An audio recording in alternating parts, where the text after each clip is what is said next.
Bapak, Ibu, dan saudara-saudara semuanya, bangsa setanah air, baru saja saya tadi bersama-sama dengan perwakilan dari bidang kesehatan, perwakilan agama, perwakilan pedagang pasar, perwakilan pengusaha, perwakilan buruh, perwakilan guru, dan dari perwakilan tenaga kesehatan telah melakukan vaksinasi.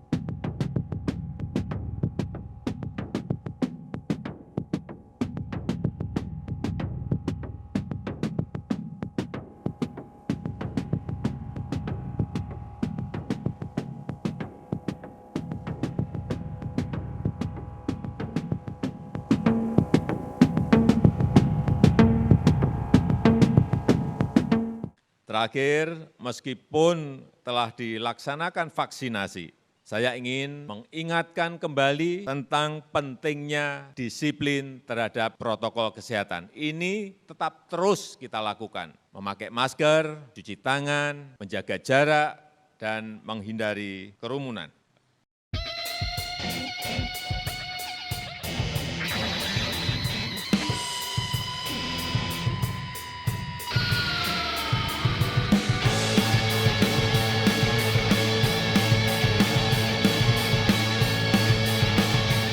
Vaksinasi COVID-19 ini penting kita lakukan untuk memutus rantai penularan virus corona ini. Apakah ada harapan baru bahwa dari vaksin ini nanti akan terputus mata rantai COVID? Jawabannya mungkin singkat saja, Ibu Mas Dalina. Upaya memutus rantai penularan bukan dengan vaksinasi. Upaya memutus rantai penularan dengan isolasi dan karantina. Vaksinasi adalah upaya untuk memberikan imunitas atau kekebalan agar ketika terinfeksi maka dampak tidak yang muncul tidak parah atau kritis. Tapi tetap bisa menularkan kan? Menularkan tetap menularkan, tetapi mudah-mudahan juga ringan dan tidak kritis. Oke, jadi tetap bisa tertular, tetap bisa positif, tapi tidak parah begitu harapannya ya? Iya, tapi bukan untuk memutus rantai penularan. Memutus rantai penularan hanya dengan isolasi dan karantina. Baik, Prof. Idom singkat saja, silakan.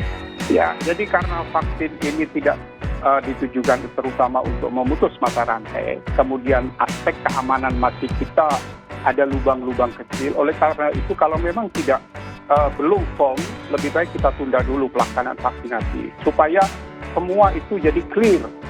Semua jadi tidak ada pertanyaan-pertanyaan lagi supaya masyarakat itu juga bisa menerima dengan baik. Baik, ini ada dua pendapat, tentu ini harus kita terima meskipun Prof. Idom tadi menekankan soal kejelasan komunikasi. Tapi sebetulnya pada waktu pandemi yang berlangsung itu sampai saat ini sebelum ada bukti, belum ada ceritanya atau sejarahnya bahwa vaksinasi itu akan menghentikan pandemi.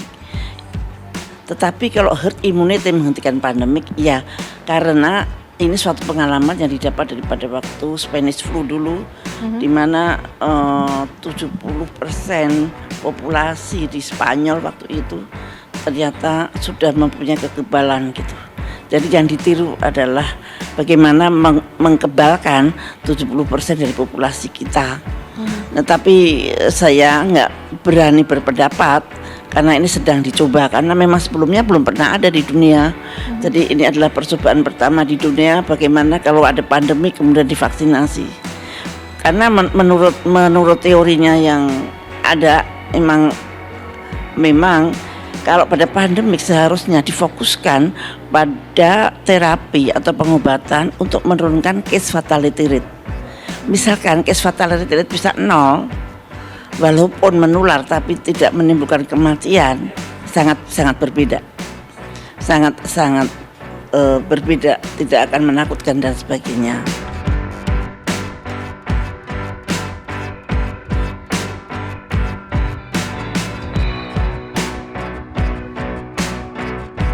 Jadi sahabat semua, kita tahu PPKM level 4 ini akan sampai tanggal 2 Agustus dan hari ini informasinya yang terpapar sampai 45.000, naik lagi kemarin 28 ribuan, sekarang balik lagi ke 45 ribuan yang terpapar, dan ini sungguh sangat berat. Kalau hal ini terjadi, ini feeling saya aja ya, feeling saya sekali lagi, ini bukan sesuatu analisa atau dari data. feeling saya kalau sampai tanggal 2 Agustus tidak juga turun, masih 30.000 sampai 40.000 yang terpapar, maka tujuannya sahabat semua ya, kita belum berbicara yang lain dulu, kita biar memahami kondisi saat ini. Jadi niat pemerintah mengadakan PPKM yang saya sampai sekarang lupa artinya apa gitu, mohon maaf, ngapunten pisan ngapunten. Jadi yang jelas adalah kita waktu awal-awal Juli itu kita terpapar 30.000, 40.000, 50.000. Kemudian pemerintah berharap kalau itu turun sampai di bawah 10.000 yang terpapar per hari, maka itu adalah masa PPKM dilepas dan kita kembali berkehidupan sosial seperti biasa, normal gitu ya. Dan ternyata setelah kemarin PPKM itu gagal membawa ke angka 10.000, kemudian diperpanjang lagi dan sekarang diperpanjang lagi setelah sampai tanggal 25, 26 diperpanjang lagi, sekarang diperpanjang lagi sampai 2 Agustus. Nah, yang diharapkan adalah dengan PPKM itu adalah pergerakan manusia, human movement adalah di bawah 50%. Tapi kalau bisa 70%, tapi apa daya faktanya hanya 15%, alias yang 80-an persen masih bergerak seperti biasa. Karena itu tidak ada perubahan yang signifikan, walaupun cukup ketat di sana sini membatasi, tetapi agaknya perut lapar dan kebingungan akan rekening di bank dan kantong menipis itu membuat logika beberapa sahabat kita yang 80% ini nggak bisa diam gitu ya.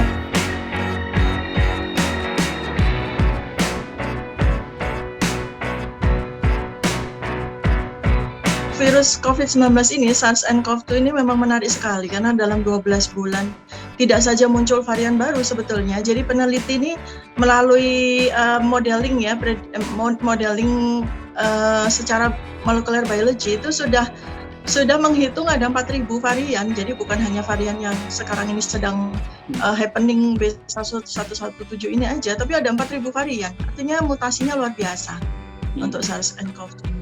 Anda nggak salah data itu 4.000 varian. Itu banyak banget loh 4.000 itu. Ya. Iya, silakan aja di googling ya, silakan di Google. Ini memang hypothetical, artinya kan tidak terus kemudian 4.000 itu dihitung satu demi satu, bukan gitu.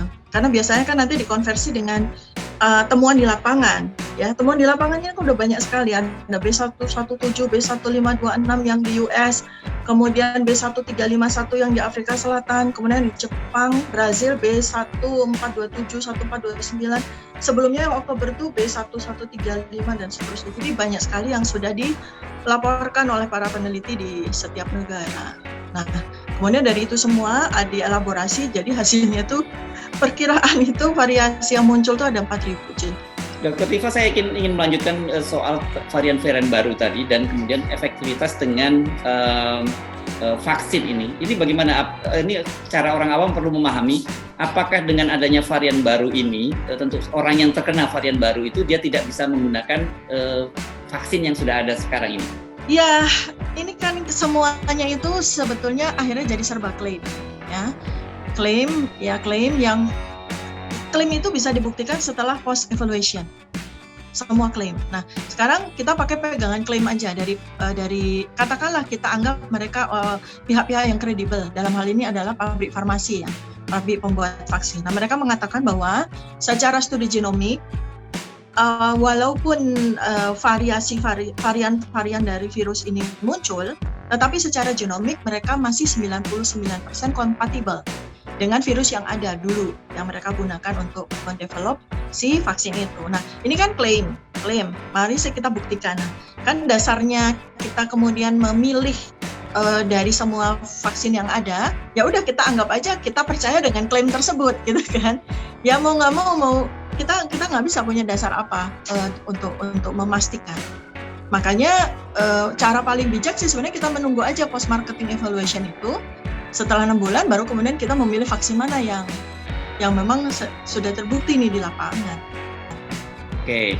Nah, yang paling penting pertanyaan publik tentu saja tadi saya menyampaikan apakah protokol kesehatan yang sekarang sudah diterapkan itu juga masih bisa diberlakukan untuk mengantisipasi varian baru ini. Nah, ini kan bukti 12 bulan sudah dari kalau kita hitung dari perjalanan virus dari sejak katakanlah ambil aja per Februari 2020 sampai Februari 2021. Ada satu fakta yang sangat menarik dan ini tidak pernah di blow up, yaitu bahwa sebelum ada vaksinasi, angka case fatality rate dari virus COVID-19 ini itu turun dengan sangat drastis.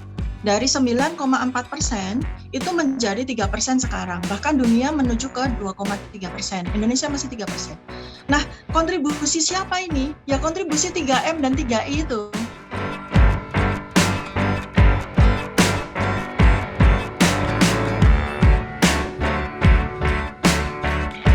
Makanya kenapa kesakitan hari ini terus meningkat. Kenapa? Karena base fondasinya adalah takut dan cemas.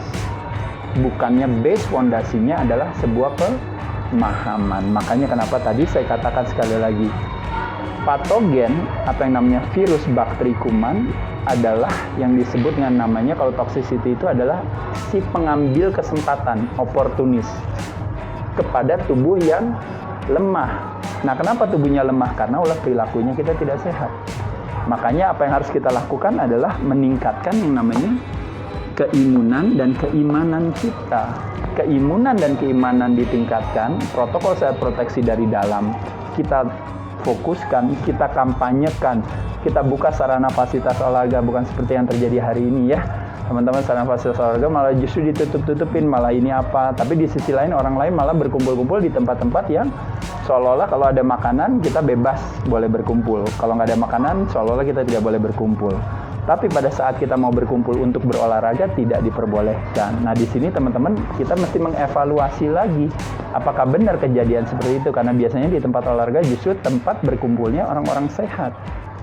Justru pada saat makannya itu tempat berkumpulnya orang-orang sakit seharusnya ya, atau di tempat-tempat lainnya. Jadi teman-teman mesti melihat itu. Di sisi lain juga kebijakan itu juga bisa berfokus kepada dalam hal pemilihan makanan. Kita bisa kampanye yuk makan sayur, kampanye makan ikan, kampanye makan makanan yang alami, bukan makanan-makanan yang olahan. Lalu merubah opsi cara pandang yang menguatkan hati bahwa tubuh manusia itu tidak selemah yang kita duga, bahwa kita itu punya kemampuan yang begitu besar. Berbagai pendekatan yang dilakukan hari ini ya, kalau teman-teman tahu ya, kalau kita lihat ya, di satu sisi ada kebaikan, kita melakukan hal tersebut, tapi di sisi lain kita harus menjalankannya dengan bijaksana. Kenapa? Karena di setiap pendekatan ini berdasarkan evaluasi yang kita sudah jalani selama 1,5 tahun. Apa yang terjadi teman-teman sekalian? Ketika kita menggunakan masker secara berlebihan gitu ya, apalagi sekarang justru jangan kendor katanya pakainya dan sebagainya. Tapi problemnya adalah dengan orang-orang yang mungkin kegemukan, dengan orang yang punya masalah dengan tekanan darah tinggi, gula darah tinggi, mungkin punya masalah dengan kolesterol tinggi dan sebagainya.